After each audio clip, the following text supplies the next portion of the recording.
Og daginn, Daginn. velkomin í miðvikudagsspjalli Já, á þessum ótrúlega fallega vordegi. Það er bara búið að vera vorin í marga dagi röð. já, bara yndislegt. Það finnur bara hvernig lundin léttist og allt Það verður svolítið, verður svona léttara. já, það er eitt rúk. Nei, ekkert rók, Takk fyrir ekki gleðin. rigning, ekki snjór, þannig að við bara njótum þess Já, á meðan er. já, Er og meðan er. akkurat. Þakka fyrir það. Veðrið er alltaf rosa góð þjálfun í að njóta meðan er. Það mun alltaf vestmjöldum en já, það er og meðan er. En við ætlum að tala um skemmtilega hluti í dag. Það var ákveðin kosning og en við ætlum fyrst að tala um sálarfóðri á morgun Já, sem við verðum með hérna nýja staðnum okkur á Krókhálsinum. og hlökkum mikið til. Já, og við verðum hérna milli 6 og 8 en það er nauðsynlegt að skrá sig og hérna við verðum gerum einhverja góða og skemmtilega nærandi vinnu. Það komið tölvörsta skráningum nú þegar, þannig að plássunum fyrir fækkandi, það eru bara ákveðin fjöldi af sætum sem við seljum í hvers skipti. Þannig ef þú vilt koma og endilega tryggðu þér plássið sem fyrst, þannig að þú komist örugglega að. Og það verður spennandi að vera saman á vorjafndægurum og Akkúrat. tengja við ljósverurnar og sjá hvað kemur til okkar. Sjá, kemur til okkar á þessum tíma. Það er svo dásanlegt að njóta birtunar og kemur alltaf ákveðin orka með þessum tímamótum. Og við erum að fara inn í nýtt stjörnu ár, Já, fara inn í rútin. það er bara margt spennandi í gang, Já. skemmtilegt. Einslegt. Og umræðum dagsins er ekki síður spennandi. Nei. Það er, kosningin var afgerandi, eins og oft áður. Og það var valið að við myndum ræða hérna gullnu framtíð Dianu Cooper og hvernig hún sér fyrir sér að framtíðin verði. Við báðar bara, já, Það er þessi bók, þessi bók The Golden hennar. Future, það er til spil líka sem Já. heita The Golden Future og þetta hefur mikið verið rætt mjög víða og Diana náttúrulega til mikið af spjalli frá Dianu þar sem að hún er að útskýra í svona í ítarlegra máli að við munum nokkuð tíma að gera hér. Við svona, hvoru okkar er búin að lesa kannski bókina spjaldan á milli en við hlustað á mjög margt og heist og kynnt okkur alveg hitt og þetta. Kíkt og hlustað á bókina og svona Já. inn á milli. Þetta Já. er bara svona okkar leið af því að við erum ekki þannig manneskjur að við lesum yfirleitt allega bækur frá A til Ö. Nei. Við erum meira þannig bara að við tökum það sem við þurfum hverju sinni. Og já, Já, en þessi sýn er óbúslega áhugaverð. já, Og í grunninn að þá segir Diana að árið 2012 hafi verið endurinn á 260.000 ára tímabili í sögu jarðar og mannkyns. Þar sem að var í rauninni ákveðin endapunktur á þeirri þróun sem hafði verið þangað til. Og þar voru mörkus og skil að jörðin myndi fara upp í 50 vítina, hvort sem að mannkyni myndi fylgja með eða ekki. Og næstu 20 árin eða fram til ársins 2032 yrði það sem er kallað svona andardráttur Guðs eða tækifæri okkar til þess að brjóta niður og byggja upp. Og 2032 myndi þessi gullna framtíða gullna öld hefjast. Og þetta er, sko, raunveruleikin sem hún lýsir þarna er náttúrulega mjög mikil bóhemía kannski í augum margra og mörgum okkar finnst kannski miðað við stöðu heimsins í dag að það sé erfitt að hugsa sér að þetta muni nokkuð tíma nást á þeim stutta tíma sem er fram til ársins 2032. en hún talar um líka náttúrulega milli 32 og 2050 sé í rauninni það tímabil sem við erum að festa okkur í þessu og rauninni klára þessar umbreytingar sem að við erum að gera en á næstu 7 árum eiga að gerast miðað við hennar sín alveg stórkostlega miklar breytingar. Já, og ef að við horfum bara aðeins aftur í mannkynssögunum, svona þegar efasemdaraddirnar fara að koma í eyrun á okkur þetta mun nú aldrei nást og þetta verður nú aldrei að raunveruleika. En við horfum bara tilbaka og horfum til Íslands, hvernig staðan var á Íslandi fyrir 1940 og eftir 1940 og þau 10 ár, kannski 10-15 ár sem lifu frá seinastríði. Og allar þær breytingar sem að amma mín ömmur okkar lifðu í gegnum og sinni ævi eru breytingar sem að fættist, sko, amma mín fættist í baðstofu og endaði í einhverju margra hæða blokk í Kópavogi, þú veist, og þetta er bara, breytingarnar eru svo ótrúlega miklar að þær hefðu aldrei getað ímyndað sér að þetta myndi gerast, að það myndi fljúga um himininn, að það er allt það sem að það gerðu. Þannig að þegar maður hugsa það, þá fór ég bara, já, veistu, Og líka bara þetta er skemmt, já, sko. það er allt hægt. Já. Og líka það að við erum að sjá ákveðin merki þessar breytingar. Já. Og þú veist, við vitum að við verðum líka að breyta ef við ætlum að lifa á jörðinni, en ekki bara það, við erum að sjá að það er svo margt komið í gang og er í fullu gangi. Já, Diana segir að það sé að jörðin eins og hún er í dag beri ekki allan þennan mannfjölda sem hér býr. Það eru náttúrulega 8 milljarðar manna sem búa í jörðina núna, en hún segir að æskilegur fjöldi fólks á jörðinni sé 2 milljarðar. Hún talar nú ekkert að það er eftir að hrynja hér niður fólk í milljarðatali, en segir samt sem áður að það muni ýmislegt ganga á þessu náttúruhamfarir, sjúkdómar og annað sem verði til þess að þessi fólksfækkun verði. En ástæðan fyrir því við erum orðin svona mörg finnst mér líka áhugaverð, því að Diana talar það að ástæðan fyrir því að séu svona margar sálar á jörðinni núna séu vegna þess að það var veitt leyfi frá alheimsráðinu til þess að það er sálir sem ættu eftir að leysa mikið af erfiðu karma gætu komið til jarðarinn og gert það hér á einhverju ákveðna ára tímabili. Þess vegna var svona gífurleg fólksfjölgun þegar þessar sálir streymdu inn. En svo það sem mun gerast og verður kannski, þess vegna verður fólksfjölgunin kannski hún verður ekkert svona þannig að við bara dettum út af jörðinni. Þetta felst kannski aðalega í því að það er sálir sem að fara hérðan ætla sér ekki að taka þátt í þessari gullu framtíð, vilja freka vera í dramanu. Þær koma bara ekki til jarðarinnar aftur heldur fara einhvert annað þar sem þær geta gert það sem að þær vilja ekki. Og svo náttúrulega þessar sálir sem klára sitt sálarferðalag hér. Já. Og eins og kemur fram hjá henni þá talar hún að við höfum alltaf haft val hvort við tökum með okkur karma eins og foreldrar okkar eða annara forfeðra. En núna sé það ekki hægt lengur og þannig og við séum náttúrulega að bera áfram þessar 7 kynslóðir eins og við höfum oft talað þessar áföll og annað sem að brýst svo út náttúrulega í kannski sjúkdómum og því sem við erum að glíma við. En hún alltaf talar að við þurrkum þetta út á endanum og við klárum þetta og að öll börn sem muni fæðast þau komi hingað án karma og hún náttúrulega, og myndin, ef við kannski draugum aðeins upp myndina sem hún dregur upp í bókinni sem það að við til dæmis eigum ekkert. Það verða engar eignir af því að við höfum ekki þörf fyrir það. Það er sameignir. Já, og þegar okkur vantar hús, þá birtist húsi sem okkur vantar, þegar okkur vantar að fara eitthvað, þá birtist bíllinn eða það farartæki sem við þurfum að fara á. Ef okkur langar að eignast, eða ef við viljum spila hljóðfæri eða ef við viljum fara út á bát eða gera hvað sem að þá birtist það, þá verði það til.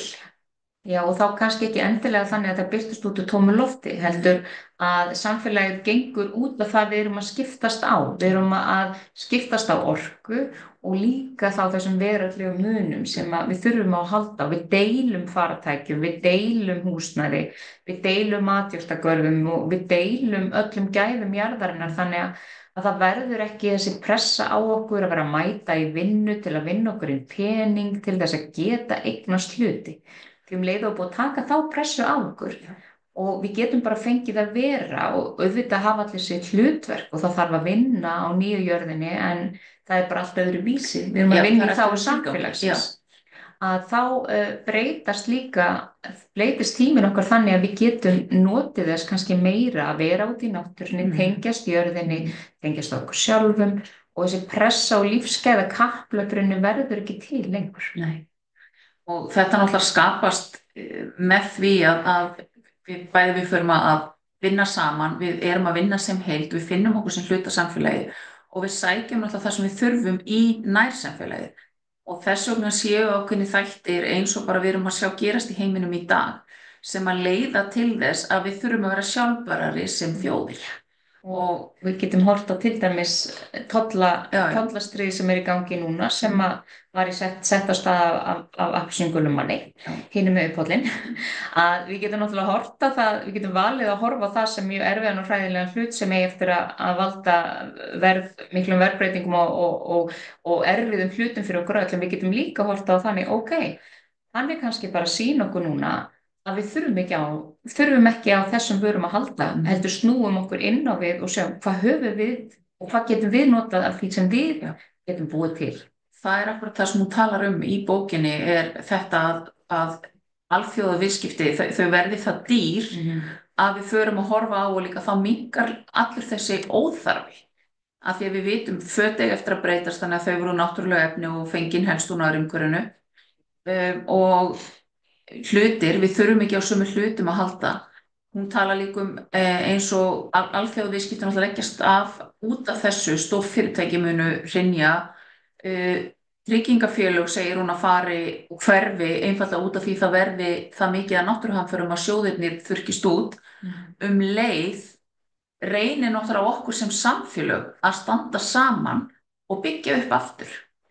Þannig að það reynir á okkur. Hún segir þetta verður ekkert bara dans og rósum, þetta verður alveg erfitt, en við þurfum að fara þessa leið til að geta verið sjálfbær á jörðinni.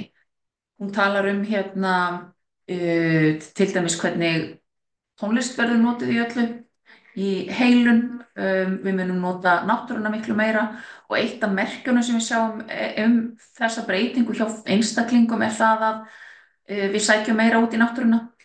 Já, og svo talar hún líka það að þessi þörf fólks til að leita eitthvað annað en inn í sig, eins og til dæmis þegar við erum að nýta okkur ferðalög á svona sækartaleg efnum, að hún muni hverfa. Þannig að fólk muni ekki þurfa þessu að halda lengur. Hún talar breytingar á mataræði og vil meina að 2032, sem er alltaf bara 7 ár þangað til að það er. Það er mjög stuð. Já, en þá verði flestir orðnir grænmetisætur og sumir borði fisk, og 2050 verði allir orðnir veganar. Þannig að það er ekki verið að neyta þessara dýraafurða lengur, og við sjáum líka alveg tilfærslu í áttina að því. Og hún talar tæknin sé, og við höfum fengið tölvunar upphaflega til þess að geta stigið tilbaka og notið meira og notið tæknina til þess að geta haft meira frí, en við höfum ekki tekið það, við höfum bara unnið meira. Og hún talar að við munum fá og nota til dæmis róbóta til að hjálpa okkur í eldhúsinu eða við þrif eða annað, og við þurfum ekki að gera ýmsa hluti sem að við erum vön að þurfa að gera í dag, og það breytist þá þannig að við getum notið meira, en aftur á móti við förum í eldhús og eldum saman en við viljum gera það sem fjölskylda, vinir eða annað sem samfélag. Hún talar líka að gildi þessa nýja samfélags verði jöfnuður og kærleikur og friður, og það sé bara það sem skiptir öllu máli, og að allt fá að flæða, allt flæði, og menntun, hún eigi eftir að breyta skífulega mikið, því að menntun eigi fyrst og fremst eftir að snúa því að rækta hæfileika hvers og eins, en ekki að reyna að mennta alla í að kunna sömu hlutina eða vita sömu hlutina, heldur bara að hver og einn fá að blómstra á sínum forsendum og fá að rækta það sem hann eða sú manneskja er góð í gera og hefur ástríðu fyrir. Það er þessi raunverulega einstaklingsmiðaða nám, þar sem börn eru náttúrulega hvatt til þess að vera í hreyfingu, vera í sköpun, tónlist ef þau vilja, og vinna saman. Já, og þess vegna erum við að sjá það núna, þegar við heyrum mjög oft, það er bara allir farnir í greiningu. Nei, það er ekki allir farnir í greiningu, en það er bara fleiri og fleiri ljósberar að fæðast. Koma hingað til jarðarinnar sem að hafa akkurat þetta, sem að neita að vera troðið í einhvern kassa og vilja fá blómstra á sínum eigin forsendum. Og núna sem samfélag kunnum við ekki að nýta kraftaðir. En það mun breytast. Við gerum bara ekki ráð fyrir þeim. Og hún talar það eru fleiri og fleiri að fæðast sem eru svo viðkvæmir. Þetta er annað sem við erum að sjá í áttina að þessu. Öll börnin sem fæðast eru viðkvæm til þess að fara í hefðbundinn skóla. Þú veist, af því þetta hendar þeim ekki að tróða í alla þessa kassa. Svo talar hún bara, sem ég varst áhugavert að lesa, að útlit ætti eftir að breytast í að höfuðin á okkur ætti eftir að verða svona ílöng og til að gera pláss fyrir stærri heila. Já. Ég var að hugsa að það verður bara komin aftur í hérna geimveru Coneheads-myndina sem við sáum. Já. En svo tala hún líka að vegna þessa að kærleikur skiptir svo miklu máli og við erum fann að tengjast bara hjarta í hjarta og þá verður allt sem heitir kynvitund og annað miklu meira fljótandi heldur en það er núna. Og þess vegna líka erum við að sjá þessar breytingar þar sem við erum að koma fleiri og fleiri einstaklingar sem bara neita skilgreina sig. Þeir bara flæða og það er rosalega erfitt fyrir heilan okkar sem að alast upp í það að hlutirnir eru annarkvort hægri eða vinstri, hvítt eða svart, það sé til eitthvað sem flæðir. En þannig verður raunveruleikinn og fólk á eftir að tengjast miklu meira hjarta í hjarta óháð hvaða kyni þau fæðast í. Og svo spurning hvað gerist svo líkamlega varðandi kynin, við veitum það ekki. Nei, og þetta er náttúrulega líka þessi þróun sem við sjáum að þegar að karl og kvennorskan fer í jafnvægi, þá skiptir þetta ekki öllu máli. Það er náttúrulega líka forsendan fyrir því að við nýtum orku bæði karl og kvennorskunar saman til þess að fá það besta út úr hverjum og einum og bara út úr orkunni okkar. Já, þannig það eru alveg, þetta er ótrúlega spennandi og skemmtilegt að lesa í gegnum þetta og svona það sem að við náðum að komast yfir var svona, og ég viðurkenni það eftir að ég svona legg mína eigin innri hindranir og vantrú frá mér og reyni svona að skoða og spegla allt sem er að gerast í kringum okkur í heiminum í gegnum einmitt þessi augu. Breytingarnar sem hún segir að verði, ok, og hvað er að gerast núna í heiminum sem getur leitt til þessara breytinga? Þá fer svo margt að make a sense og ég hvet ykkur bara til þess að gera það líka. Að reyna að horfa þetta í gegnum þau glerugu að það er verið að knýja fram breytingar en ekki að heiminum sé að fara norður og niður. Nei.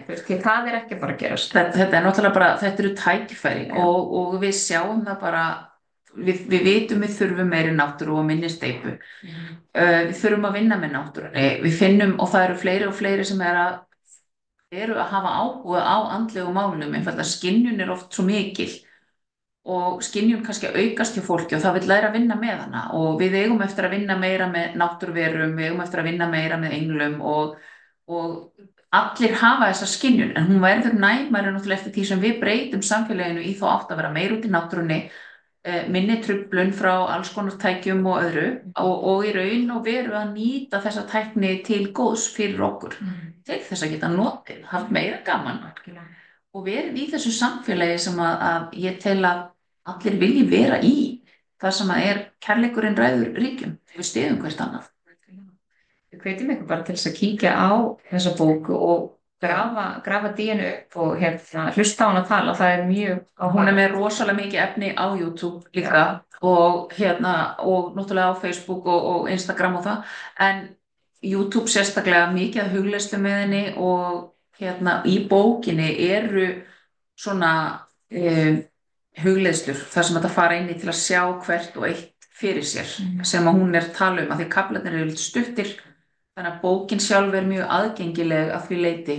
Og við eigum 2 eintök allavega eins og hérna hjá okkur.